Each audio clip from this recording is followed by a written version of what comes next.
Data table basically आपके पास, कल भी मैंने आपको दिखाया था उस चार्ट के अंदर भी, हमारे पास टेबल ही होता है जिसके अंदर सॉर्टिंग, सर्चिंग, पेजिनेशन ये चीज़ें चल रही होती हैं। और डाटा टेबल हर प्रोजेक्ट के अंदर लाजमी यूज़ होता है। तो डिफरेंट तरह के डाटा टेबल्स हैं, यानी कि डिफरेंट आपके पास प्लगइन्स हैं डाटा टेबल्स के। जो हम यूज़ करेंगे वो ये रिएक्ट डाटा टेबल्स के नाम से है, रिएक्ट डाटा टेबल कंपोनेंट के नाम से, बहुत इजी टू यूज़ है। ठीक है, तो इसको हम यूज़ करते हैं डाटा टेबल बनाने के लिए। तो इसके लिए हमें क्या करना होगा, सबसे पहले तो आपको इंस्टॉलेशन करनी है, इसको इंस्टॉल करना है। तो ये इसकी इंस्टॉलेशन की कमांड है npm की। तो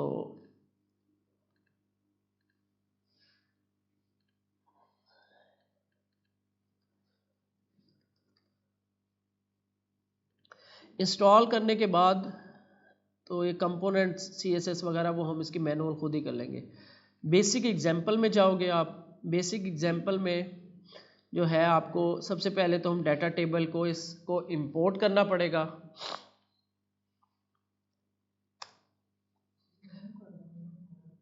अच्छा,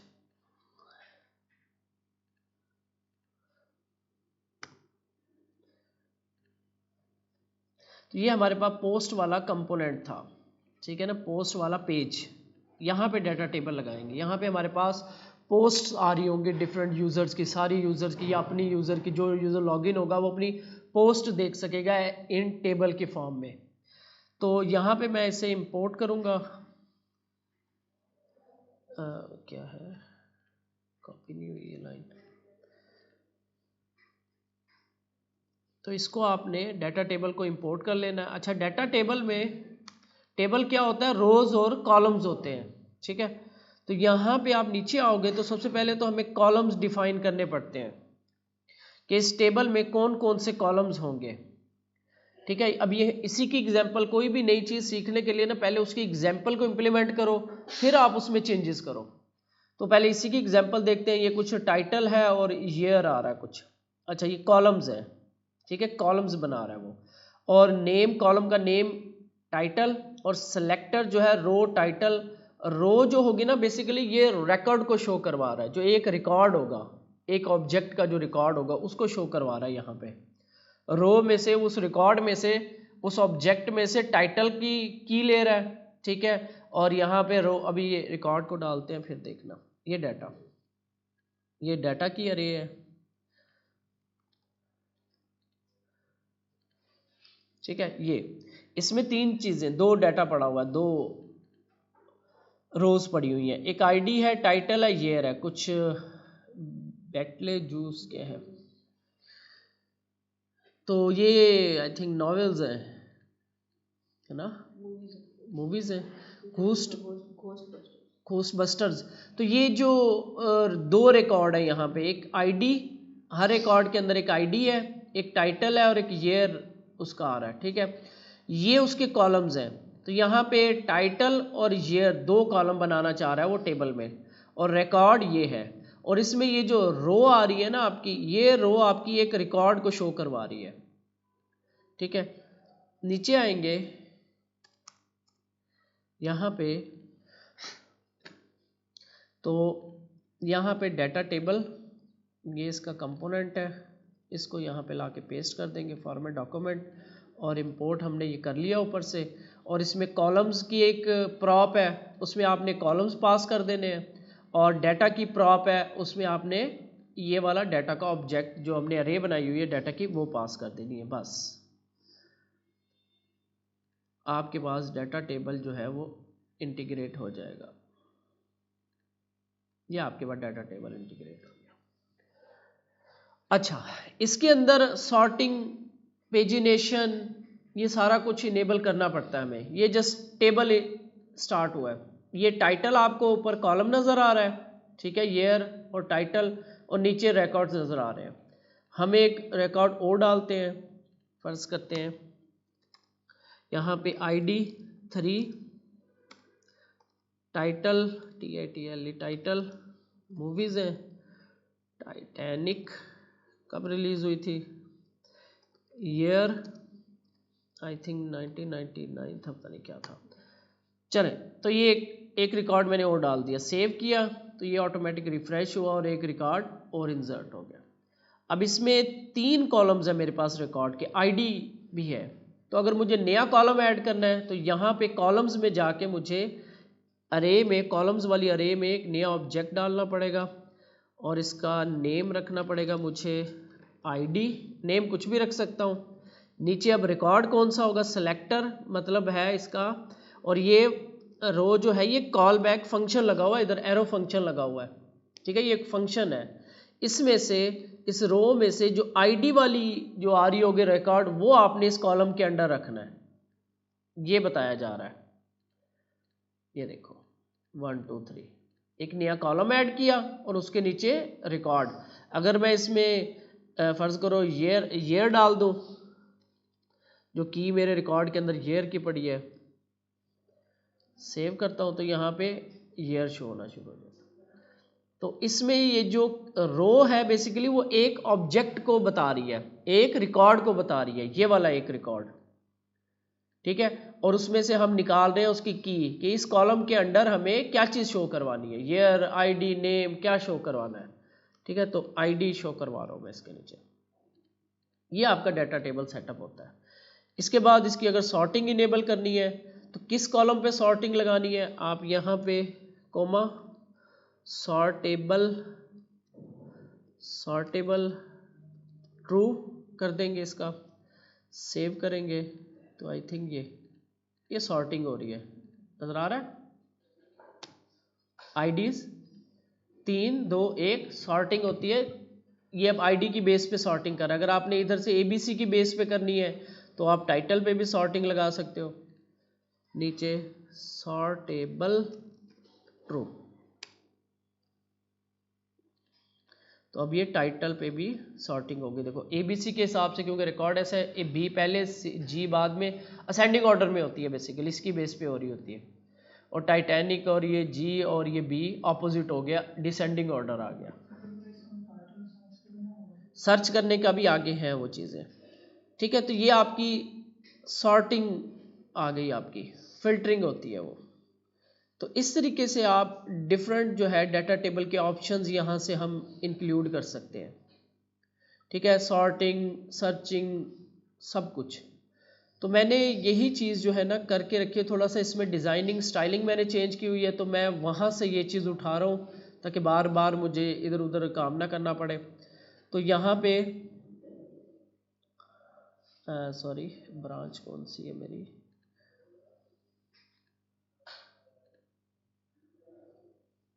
मैंने इसकी ज़रा स्टाइलिंग की हुई है थोड़ी सी, वो मैं आपको दिखा देता हूँ। तो यहाँ पे एक तो मैंने इस लोडिंग की एक प्रॉप रखी है, ये होता है लोडर शो करवाने के लिए कि डाटा जब लोड, क्योंकि ये डाटा जो हमारे पास ये जो पड़ा हुआ है ये ऐसे नहीं पड़ा होगा, ये डाटा हमारे पास बैकएंड से आएगा, ठीक है। तो एक यहाँ पे मैंने प्रॉप रख दिया, अभी इसकी वैसे ज़रूरत है नहीं तो रख देते हैं फ़िलहाल, तो ये ज़रूरत पड़ेगी हमें आगे चल के, ठीक है। और इसके अलावा मैंने यहाँ पे इसके अंदर हाँ कस्टम मैंने एक डाला है इसमें डाटा। पहले मैं ज़रा डाटा ले आऊँ, तो मेरे पास कुछ डाटा पड़ा हुआ है,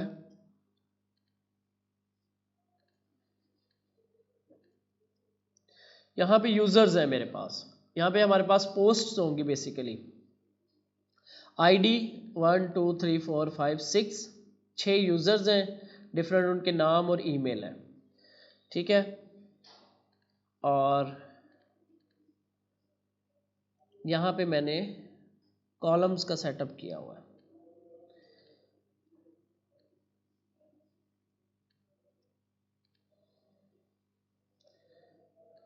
कॉलम्स वाली अरे को रिप्लेस करता है इसके साथ, अब इसके अंदर आप इसको अभी छोड़ दो। अच्छा, यहाँ पे मेरे पास कितने कॉलम है, एक आईडी है, नेम है और ईमेल है, ठीक है। जैसे आईडी, नेम, ईमेल, 3 कॉलम मैं ले रहा हूँ, सेव करता हूँ इसको। और आपके पास ये कोई गड़बड़ हो गई है, गड़बड़ क्या हुई है, नहीं कोई एरर आया, मैं देखता हूँ एरर क्या आया है। अच्छा जी, यूज स्टेट इंपोर्ट नहीं किया हमने, यूज स्टेट इंपोर्ट कर लिया। ठीक है, रिएक्ट की ज़रूरत नहीं है इंपोर्ट करने की, यूज स्टेट आपका इंपोर्ट हो गया। तो आपके पास ये रिकॉर्ड आ गया। मज़ीद इसमें जो स्टाइलिंग मैंने की है वो भी आपको दिखा देता हूँ। स्टाइलिंग मैंने एक पेपर मैंने यूज़ किया है, अब मैं मेंटीन और टेलवेंट दोनों को यूज़ कर रहा हूँ। कंपोनेंट्स में मेंटीन के यूज़ करूँगा, डिज़ाइनिंग लेआउट वगैरह इसका भी कर सकता हूँ। यहाँ पे इसका एक कंपोनेंट है पेपर, ये पेपर, ये जस्ट इस तरीके से ब्लॉक बना के और नीचे से थोड़ा सा शेडो वगैरह दे देता है बस। इसको आपने इंपोर्ट करना होता है और इसको इस तरीके से शेडो और ये वैल्यू देनी होती है, बस ये किया हुआ मैंने। पेपर कंपोनेंट यूज़ किया मैंने, यहाँ पे मैंने किया इंपोर्ट पेपर फ्रॉम मेंटीन और इसको मैंने इसके अंदर रैप कर दिया। नहीं पेपर, ठीक है, फॉर्मेट डॉक्यूमेंट, ये क्लोजिंग यहाँ पे हो रही है इस वजह से एरर दे रहा है। इसको इसके अंदर रैप कर दिया और मेरा ख्याल है डिव की मुझे यहाँ पे ज़रूरत नहीं है। फॉर्मेट डॉक्यूमेंट, इसको थोड़ा सा शेडो और ये उसकी अपनी वैल्यूज़ हैं जो मैंने मेंटीन से उठाई हैं, ये वाली जस्ट ये बनाने के लिए ये थोड़ा सा एजिस, तो यहाँ पे आपका ये चीज़ बन गई। ठीक है, नीचे ये और इसके अंदर आ गया टेबल आपका। अच्छा, टॉप पे क्या चीज़ है वो भी लगा लें। कुछ स्ट्रक्चर इसका मैंने थोड़ा चेंज किया था तो इस वजह से आपको ये उस तरह व्यू नहीं बन रहा, तो पहले व्यू सेट करते हैं फिर आगे चलते हैं। लेआउट्स के अंदर मैंने क्या किया है, यहाँ पे आपको दिखा देता हूँ। लेआउट्स, अच्छा एक तो मैंने कंपोनेंट बनाया है टॉप बार के नाम से। ठीक है, टॉप बार वाला कंपोनेंट पहले बना लेते हैं। कंपोनेंट्स टॉप बार डॉट JSX,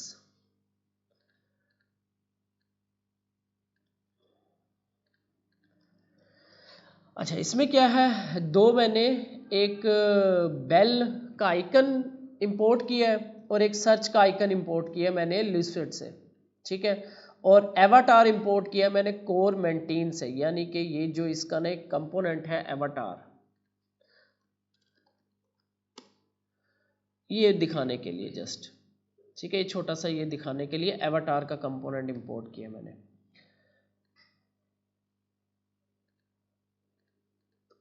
खुली हुई है।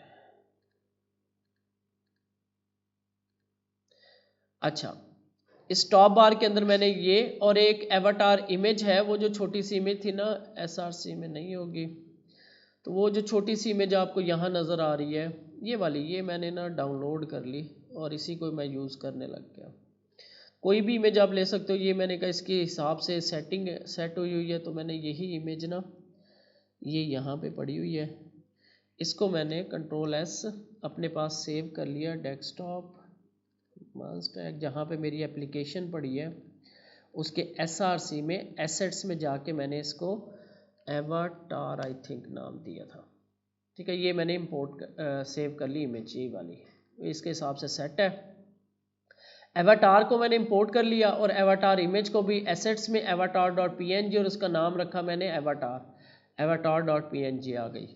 ठीक है, एवाटार जस्ट क्या है, ये जस्ट दिखाने के लिए, जस्ट इसको मैंने यहाँ से कॉपी किया है, इसका ये कंपोनेंट पहला इसको कंपोनेंट को कॉपी किया और यहाँ, अच्छा इसका स्ट्रक्चर कैसे बनाया मैंने वो आपको जो नज़र आ रहा था, एक तरफ मेरे पास ये मैंने एक डिव बनाई है, डिव के अंदर फिर एक और डिव है और इस डिव के अंदर दो डिव्स हैं।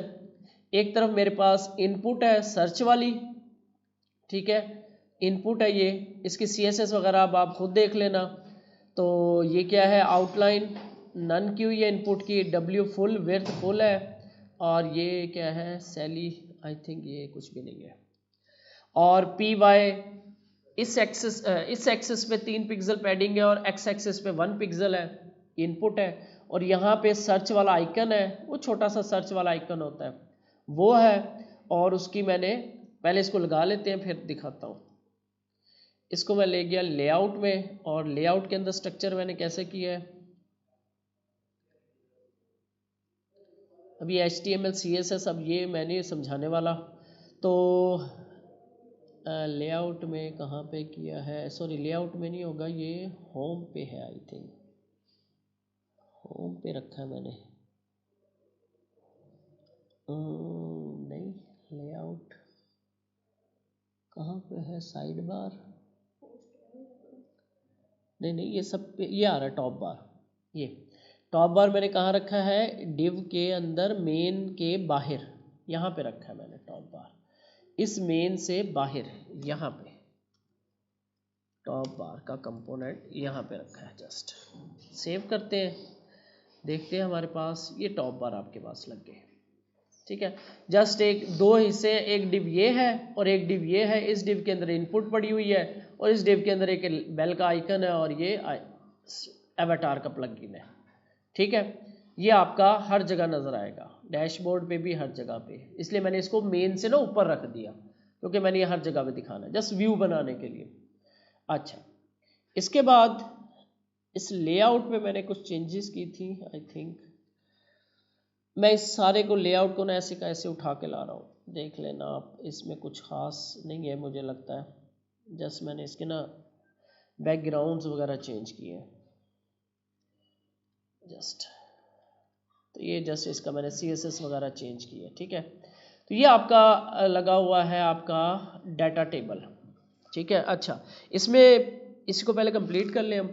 तो इसमें पेजिनेशन ऑन करनी हो तो आपने क्या करना है, पोस्ट, ये जो डाटा टेबल है इसका ऑप्शन होता है पेजिनेशन, और इसको आप इज इक्वल टू ट्रू कर दोगे।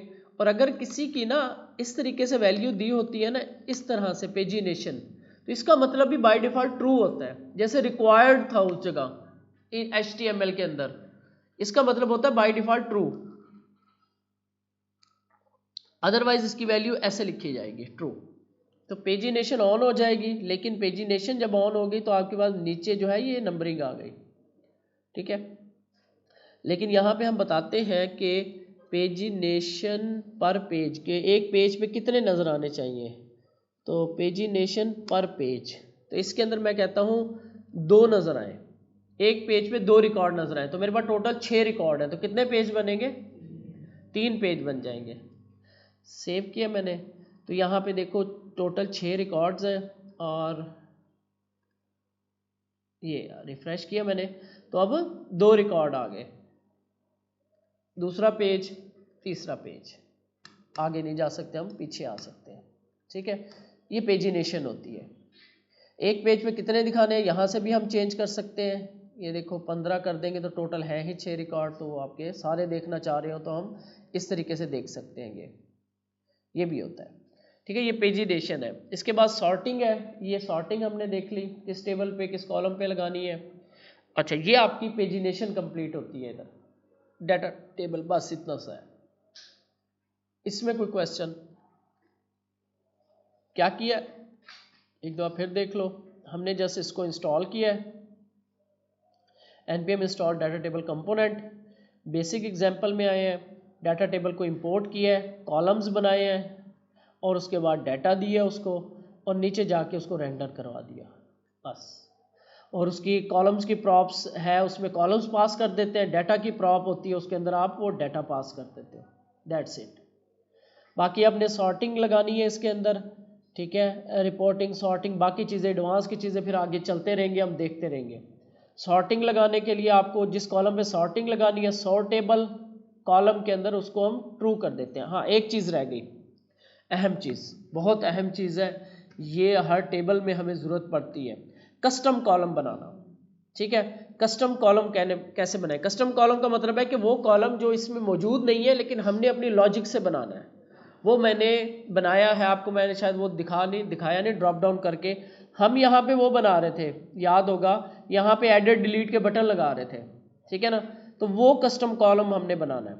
तो नेम कॉलम्स वाली अरे के अंदर मैं एक नया ऑब्जेक्ट ऐड किया, मैंने नेम उसका रखा, फर्ज करें मैं कह रहा हूँ इसको एक्शंस, ठीक है, और आप देखोगे यहाँ पे एक एक्शंस का कॉलम बन गया, लेकिन इसमें क्या नजर आएगा आपका, ये अहम है। अब नीचे, अब ये जो सेलेक्टर है आपके पास, अब यहाँ पे आपके पास ये आपके पास कॉल बैक फंक्शन होता है ये, ठीक है। कॉल बैक फंक्शन के अंदर आपको ये रो मिल रही है, ये ऊपर ये फंक्शन, इसको मैंने क्योंकि मल्टी लाइंस होगा इसलिए मैंने अब करली ब्रेस लगा ली। ये फंक्शन है, एरो फंक्शन है ये लगा हुआ, ये फंक्शन है। तो ये मेरे पास मल्टी लाइन, क्योंकि मैं अब अपना एक बनाना चाह रहा हूँ इधर, तो इधर मैंने लगाई डिव, डिव के अंदर मैंने लिखा बटन, मैंने कहा इसे एडिट, लेकिन हम इस तरह काम नहीं करेंगे, बटन, और मैंने इसे कहा डिलीट, ठीक है। सेव करता हूँ तो आपके पास यहाँ पे 2 बटन बन, अच्छा ये मसला आपको अक्सर आएगा, मेरे पास भी आ जाता है, ये क्यों नहीं रेंडर हो रहा, ये आपको मैप के अंदर भी मसला आता है। फंक्शन में से जब तक रिटर्न नहीं करवाओगे आपके पास आउटपुट नहीं आएगी। ये कॉल बैक फंक्शन है, ये सिंगल लाइन था तो खुद ब खुद रिटर्न हो जाता है, मल्टी लाइन होता है तो इसे हमें रिटर्न करवाना पड़ता है। तो रिटर्न, तो ये मैं ऐसे कर देता हूँ इसको,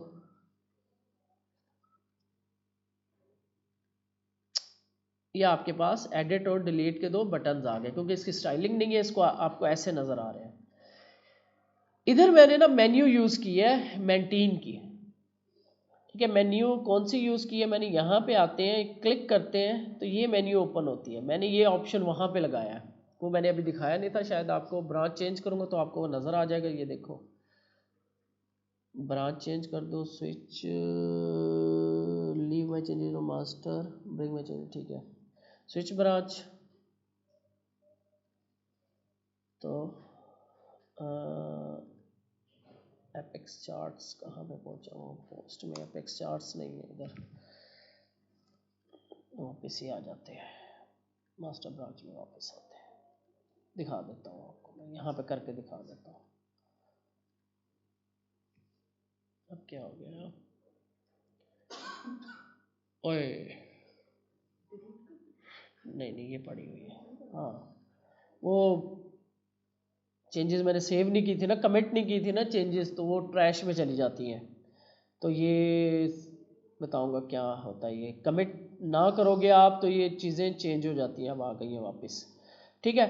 तो ये एक कस्टम कॉलम हम बना रहे हैं इधर, कस्टम कॉलम, इसे हम कहते हैं कस्टम कॉलम, जो कि आपके टेबल में अवेलेबल नहीं है, रिकॉर्ड में अवेलेबल नहीं है आपके पास, कस्टम हम बना रहे हैं। तो यहाँ पे मैं 2 बटन लगाना चाह रहा हूँ, एडिट और डिलीट का। उधर मैंने यूज़ किया मेन्यू, इसके वाला मेन्यू, ये वाली चीज़, तो ये थोड़ी सी एडवांस हो जाएगी, अगर कहते हो तो ये यूज़ कर लेता हूँ, वरना 2 बटन लगा देता हूँ सिंपल, बल्कि मैं 2 बटन लगा देता हूँ, सिंपल काम करता हूँ। यहाँ पे ये जो बटन्स है ना, बेसिकली ये होंगे आपके लिंक, क्योंकि ये क्लिक करके एडिट वाले पेज पे जा रहा होगा, डिलीट करके डिलीट वाले पेज पे जा रहा होगा।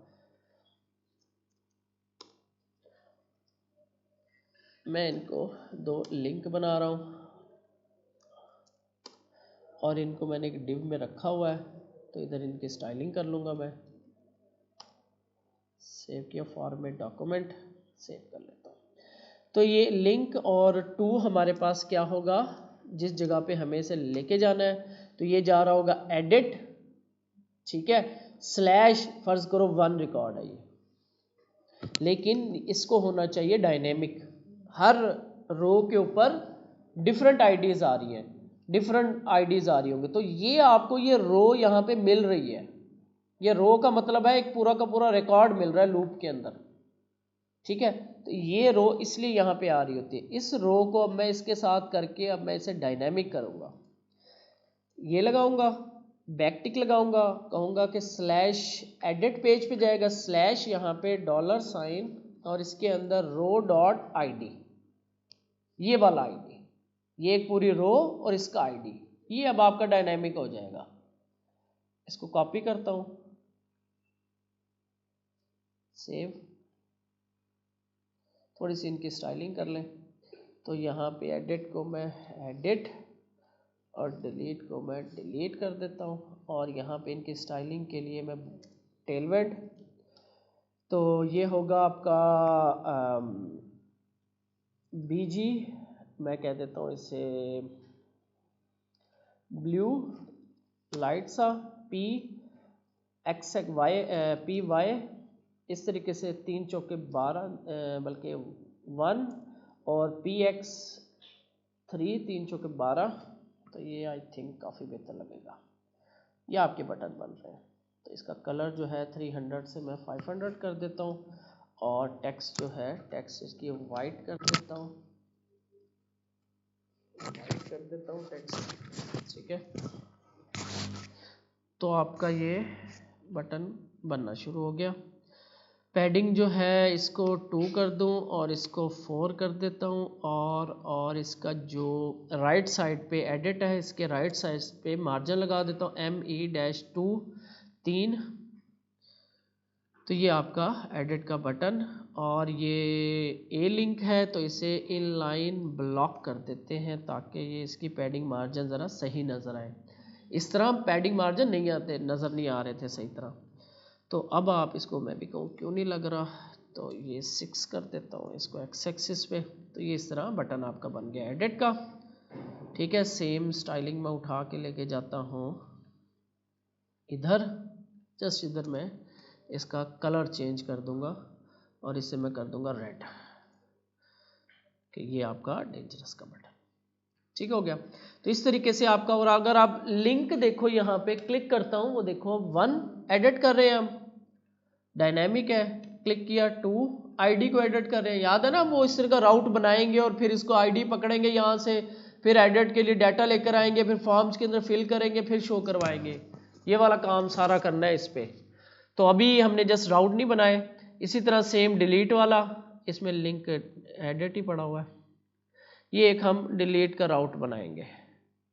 तो ये आपके दोनों बटन बन गए और आपका ये कस्टम कॉलम इसे कहते हैं हम, कस्टम कॉलम।